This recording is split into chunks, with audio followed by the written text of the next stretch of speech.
ഒരിടത്തൊരു കാട്ടിൽ ചിന്നു എന്നൊരു അണ്ണാനുണ്ടായിരുന്നു.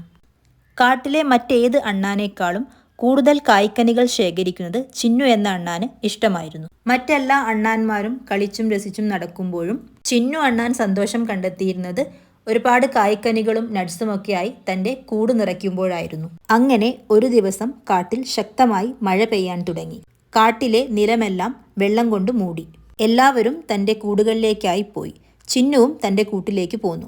എന്നാൽ കൂട് നിറയെ കായ്ക്കനികളും നട്സുമായതിനാൽ ചിന്നുവിന് കൂട്ടിൽ കയറാൻ സാധിച്ചില്ല. പാവം ചിന്നുവിന് നനഞ്ഞ ഒരു ഇലയുടെ ചുവട്ടിലായി തണുത്തു വിറച്ച് മഴ തീരുന്നതുവരെ കാത്തിരിക്കേണ്ടി വന്നു. അടുത്ത ദിവസം രാവിലെ അവൻ അവൻ്റെ കൂട്ടിലേക്ക് വരികയും തൻ്റെ കായ്ക്കനികളും നട്സുമെല്ലാം തൻ്റെ സുഹൃത്തുക്കളുമായി പങ്കിടുകയും അവർ ഒരുമിച്ച് വലുതും സുരക്ഷിതവുമായ ഒരു കൂടും നിർമ്മിച്ചു. ഗുണപാഠം: പങ്കിടുന്നത് സന്തോഷവും അത്യാഗ്രഹം പ്രശ്നങ്ങളും ഉണ്ടാക്കുന്നു.